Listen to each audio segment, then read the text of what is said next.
Hello everyone, my name is Mrs. Sharon Roshan, your teacher from Trinity International School. So today we'll be learning chapter 19, that is agriculture. So we are going to learn about agriculture in India, cropping seasons, types of crops, development of agriculture and livestock rearing. So as you all can see, where do you think these things come from? Can you see the pictures given in your textbook? So what do you think? Where it come from? So let's learn about the agriculture in India. India is mainly an agriculture country. India में mostly agriculture खेती बाड़ी की जाती है, right? आप सब लोग जानते हो agriculture is the occupation of 2/3 of India's population. Agriculture का जो पार्ट है वो मेनली 2/3 ऑफ इंडिया का पॉपुलेशन है, right? It is the main source of income for people living in the village.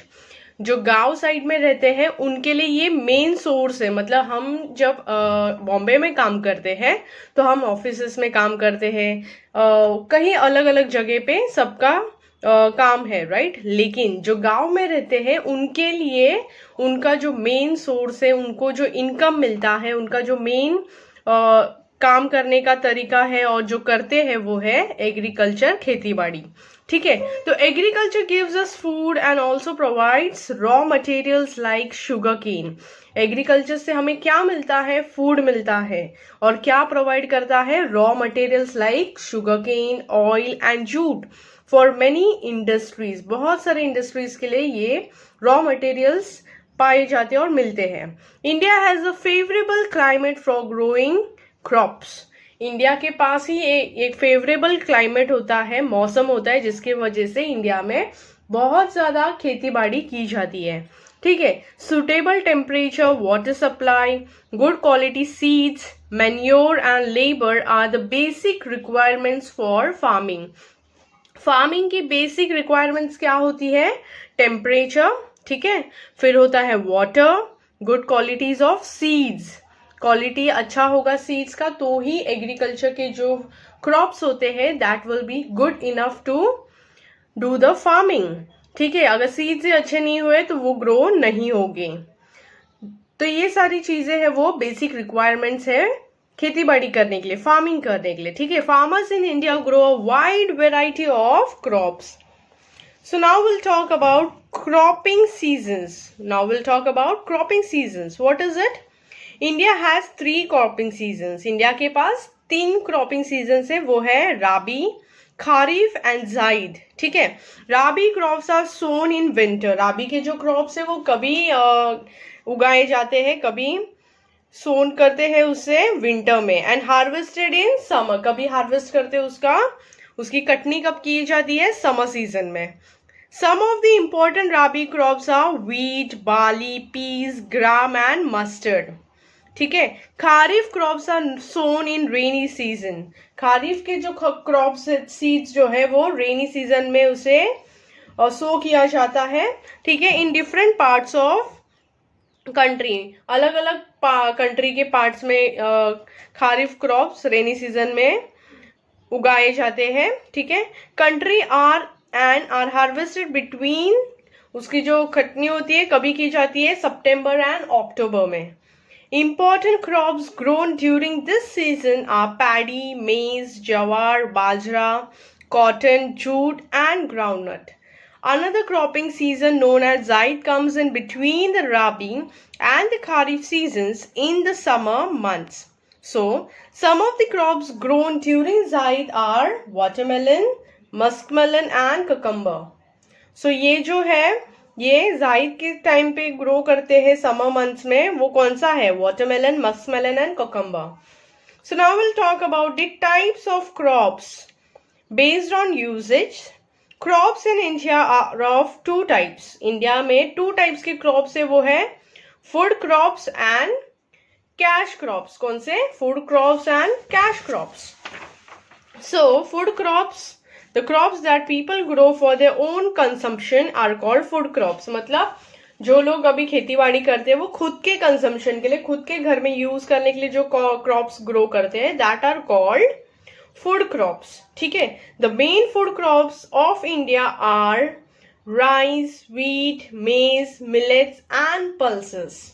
ये जो क्रॉप्स है हमारे खुद के खाने के लिए है ना, बहुत सारे लोग मोस्टली यही चीजें खाते हैं, हम खुद भी वही खाते हैं, राइट।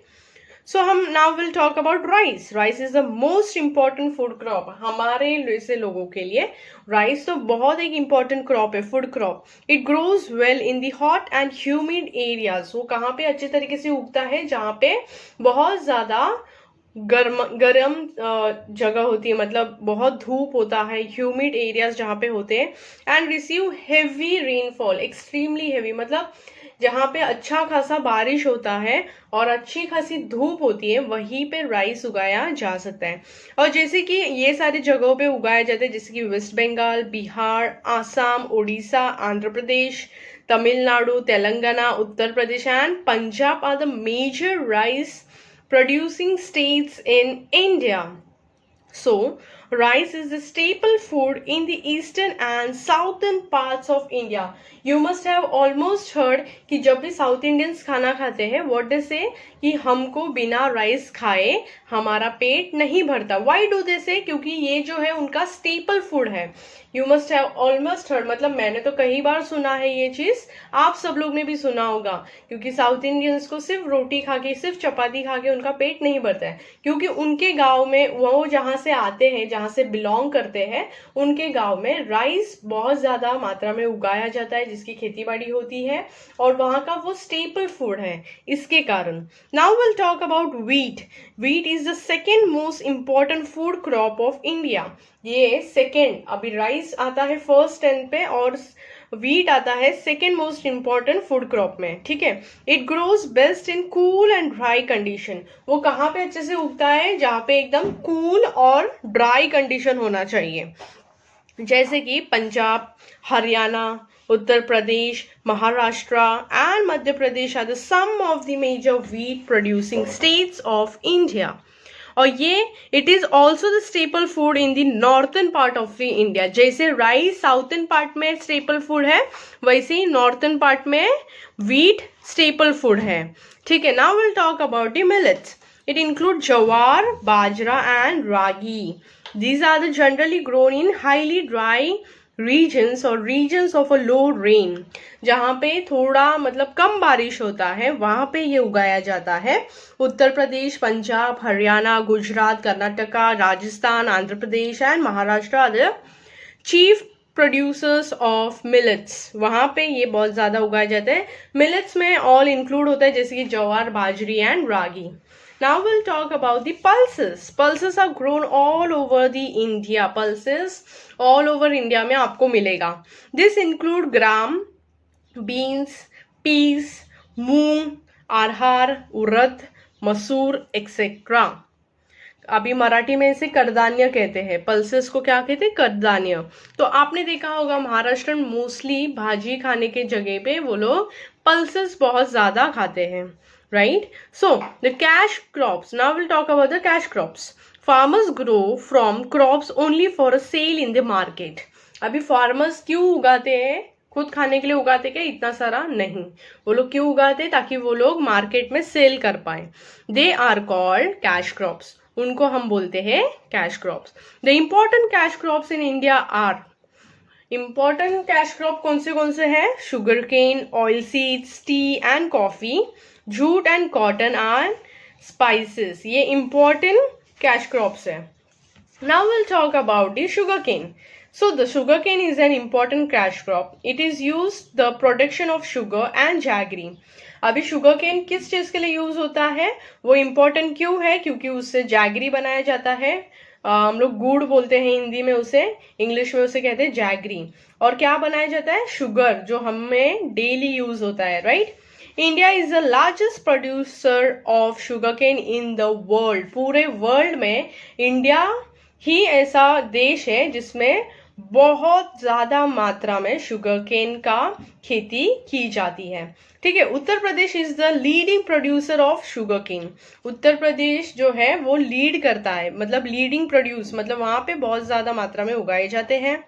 और Maharashtra, Punjab, Bihar, Jharkhand, Andhra Pradesh, Telangana, Madhya Pradesh, Tamil Nadu and Karnataka are some other states where sugarcane is grown.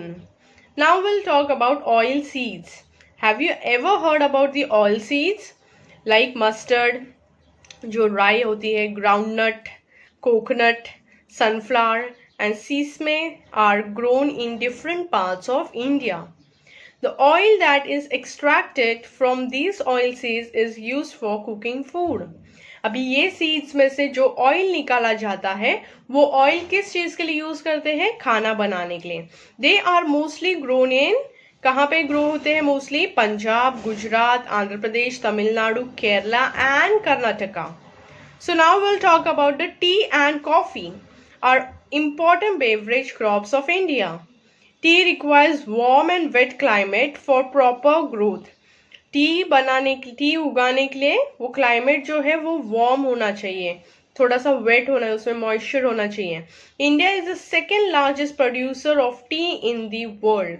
India जो है सेकेंड लार्जेस्ट वर्ल्ड है टी उगाने के लिए. So it is mainly grown in, mostly वो कहाँ पे ग्रो होता है? Assam, West Bengal, Tamil Nadu, Kerala and Karnataka. So coffee is grown in Kerala, Karnataka and Tamil Nadu.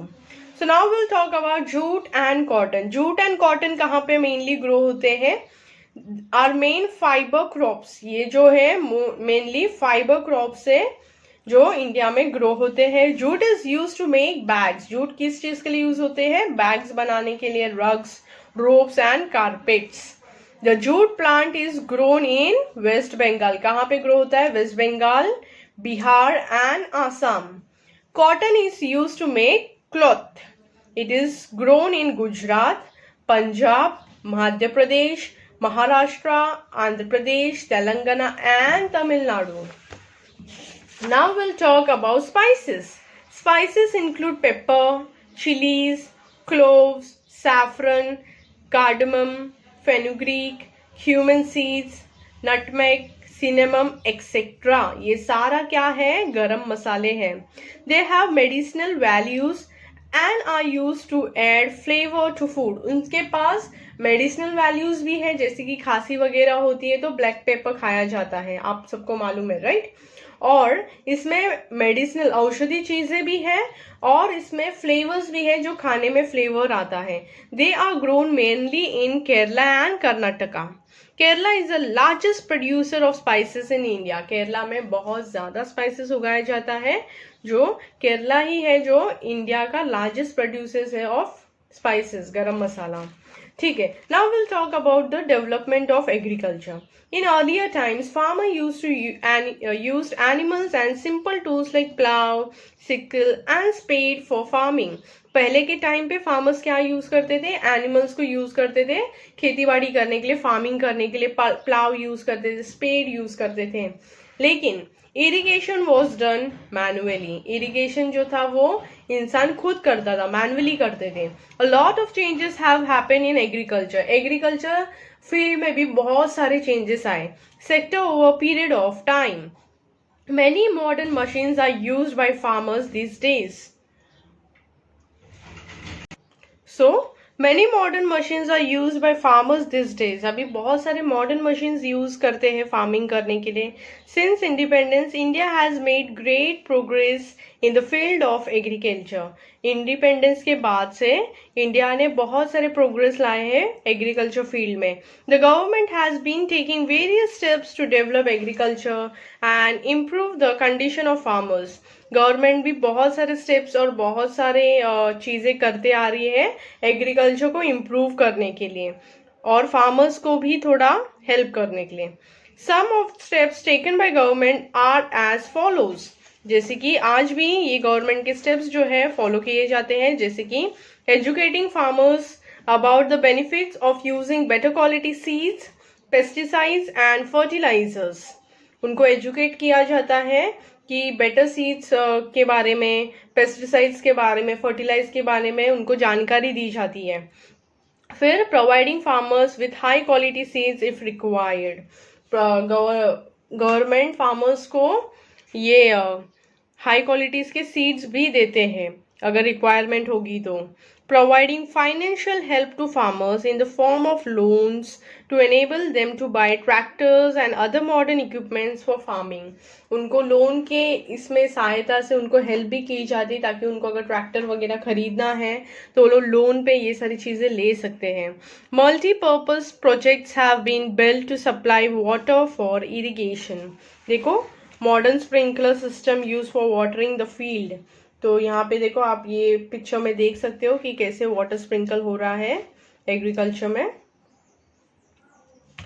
So now will talk about the steps taken by the government have helped the farmers in increasing the agriculture production along with maintaining the quality of produce.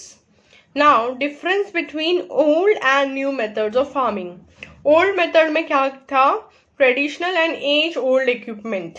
यहाँ पे आ गया modern equipment.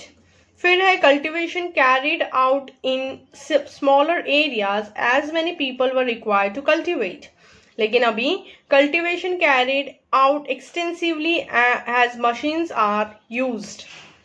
Relied on tanks, ponds and wells to irrigate the fields. Sprinkler and drip system to irrigate the fields. Now, old method में manure used as fertilizer. अभी use of better fertilizer and pesticides.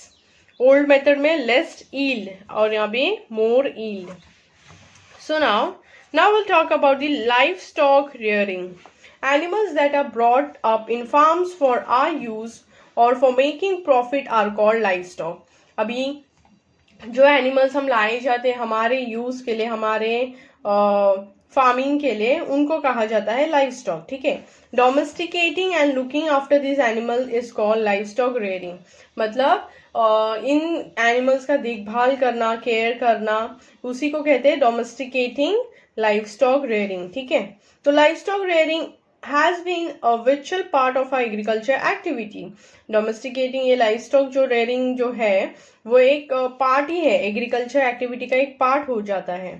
As cows, buffaloes, goat, oxen, camels, sheep, horses, donkeys, mules and dogs are important domestic animals. They are useful to you, us and serve us in many different ways. Cattle give us milk. Milk products such as curd, cheese and butter are important parts of our food. India is one of the largest producer of milk in the world. पूरे world में India एक largest milk producer माना जाता है. India में बहुत ज़्यादा milk produce होता है. Bulls and oxen are used to plow the fields. Oxen, horses and camels are also used to pull carts in order to carry goods to the market. Sheep are raised to provide us wool. Animal waste is used as manure for land and farm waste is the fodder for animals. So, poultry farming is done at a large scale in our country. It involves rearing of hens, ducks and geese for their eggs and meat. Many farmers in India undertake farming and livestock rearing simultaneously. They both add to the progress of our country.